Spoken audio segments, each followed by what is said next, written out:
Hello everyone. So আগের party তোমরা দেখেছিলে যে আমাদের অ্যানুয়াল প্রোগ্রামের দিনই আমাদের স্টেজ রিহার্সালটা ছিল। আমাদের রিহার্সাল চলাকালীনই মেকআপ আর্টিস্টরা চলে এসেছিল, সেই জন্য ছোটদের যেহেতু আগে হয়ে গেছিল তাই তারাই মেকআপ করতে বসে গেছিল। এখানে আলাদা করে তো ওরকম কোনো লাঞ্চ ব্রেক ছিল না, কিন্তু আমাদের বলা হয়েছিল যে বাড়ি থেকে যার যার মতন লাঞ্চ প্যাক করে নিয়ে আসতে। সত্যি কথা বলতে অত সকালে ঘুম থেকে উঠে লাঞ্চ প্যাক করে নিয়ে আসাটা একটু মুশকিলই ছিল, সেই জন্য ওখানে হলে বসেই অনলাইনে দুটো মশালা ধোসা অর্ডার করে দিয়েছিলাম। নেহাত মা ছিল বলে গালে তুলে দুটো খাইয়ে দিয়েছিল, না হলে সেদিন যে পরিমাণ প্রেশার ছিল আমার হয়তো কপালে খাওয়াটাও জুটতো না।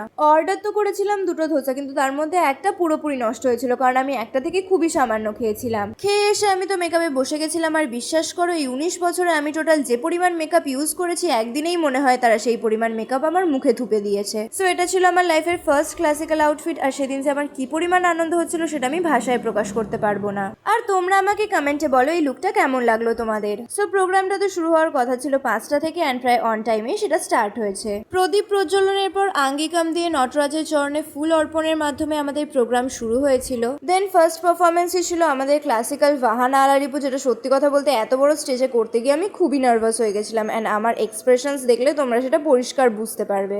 অনেস্টলি বলতে গেলে আমি কোনোদিন ভাবতেই পারিনি যে মাত্র কয়েকদিনের প্র্যাকটিসে আমাকে এত বড় একটা সুযোগ দেওয়া হবে। যে কোনো গানের নাচা থেকে ক্লাসিক্যাল অনেক বেশি কঠিন হয়, তাই কতটা করতে পেরেছি সেটা তো জানি না, কিন্তু আমি আমার সম্পূর্ণ চেষ্টা করেছিলাম ভালো করার। আমি মাত্র 2 মাস হলো জয়েন করেছি, আর তার মধ্যেই এরকম একটা সুযোগ পাওয়া সত্যি আমার কাছে খুবই একটা ভাগ্যের বিষয়, আর তার জন্য আমি ভীষণ কৃতজ্ঞ।